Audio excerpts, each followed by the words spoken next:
On this episode of New York Originals, we discover a piece of your grandparents' Lower East Side that's still serving New Yorkers. We find a 1960s hobby alive and well in Brooklyn. Then tour New York City's only metal foundry in Greenwich Village, of all places.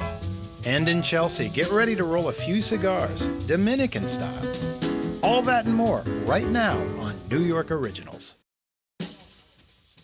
New Yorkers know their city is no heartless metropolis, that this town is the ultimate small town made up of a patchwork of neighborhoods, each with its own personality and flavor. A city where people still shop at the corner mom and pop store, not just for convenience, but loyalty and quality. But like the rest of America, chain stores have invaded New York City, threatening to homogenize it. Still, many mom and pops hold on, even thrive.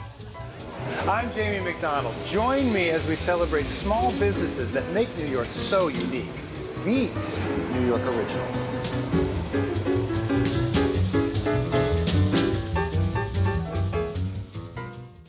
Few people have ever heard of an appetizing store, which is kind of surprising, considering they were almost as common in New York City as the corner deli. Luckily for us, a few of them survive, including this one, the quintessential appetizing store, Russ & Daughters. Russ & Daughters' storefront is almost a beacon from a world long ago. It is one of the last vestiges of the Lower East Side when it was an immigrant ghetto, not the trendy hotspot it has now become. New York has always been about going to the specialty shops, so it makes it that much more special. So just what is an appetizing store?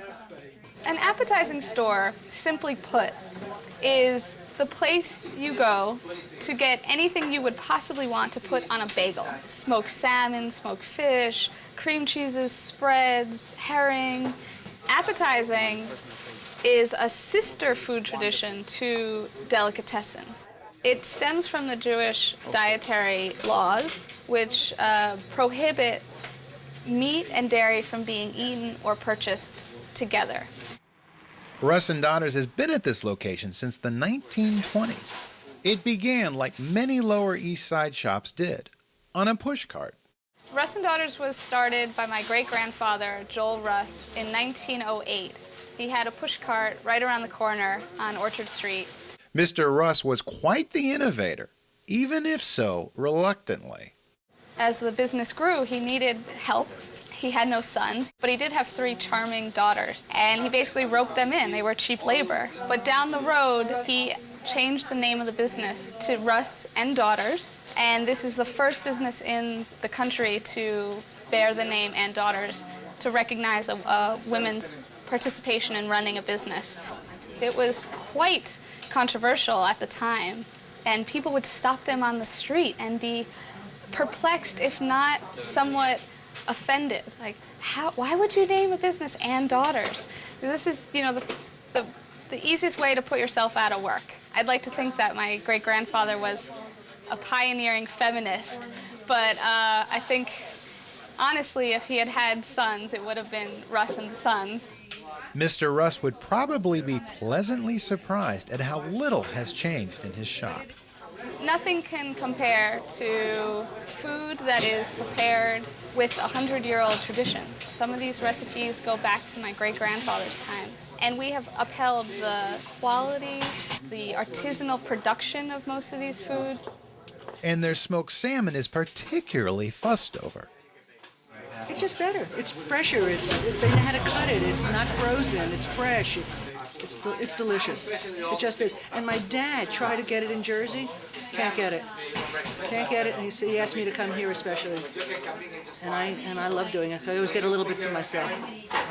You come into Russ & Daughters and you can taste 8 different kinds. Each one is going to have its own unique flavor, palette, and texture, and its own story. Cutting the fish wafer thin is an art form in itself, requiring the skill of a surgeon's touch. It should be so thin, they should be able to read the newspaper through it. You can almost see my face through it. It's like translucent. Now, when the salmon is cut very thinly, it actually allows you to taste it better. that Even Russ and Daughter's blast and bagels are more New York than came as a most. result of Authentic New York bagel is smaller, it has a firmer crust and a little less dough. So you really taste what's inside, what you're putting on the bread. And then for more fancy or special occasions, we are one of the premier purveyors of caviar. Oh, and then I'm forgetting the sweet side. There's a whole sweet side with classic, Lower East Side sweets, things that people grew up with, like babka, rugelach, black and whites. Now that Russ and Daughter's next generation is firmly in place, they understand this is about more than just carrying on a family name. It took me a long time to realize that, in fact, being a part of the fourth generation of a 100-year-old legacy, it was really a gift. I was at a party. Lou Reed happened to be there. And I had brought some smoked salmon, of course, as hors d'oeuvres. And he apparently was, loving the salmon. And someone mentioned to him that I was also at this party. And he came straight over to me and introduced himself and said, I really want to meet you. You're New York royalty. And of course, my jaw dropped. Lou Reed, no, you're New York royalty. And of course, he didn't know me, and I'm not royalty, but it made me see how important this place is to so many people. The importance of the small business in our society is like no other. And to be able to continue that tradition and to run my family business and keep it thriving next to the Whole Foods and all these other big, huge stores in New York especially is very important to me. People come in here and say, why don't you carry meat? Why don't you carry this? Why don't you do all these other things? We don't know that stuff. We've been doing this for 4 generations. And this is what we know, and we're going to stick to it. We love what we do, and we're happy to do it. And it's our passion for what we do, I think, is really what keeps it going. Now, just because Russ and Daughters is an old world shop doesn't mean they don't know how to take advantage of modern technology. They have an online store, and they're able to ship across the country.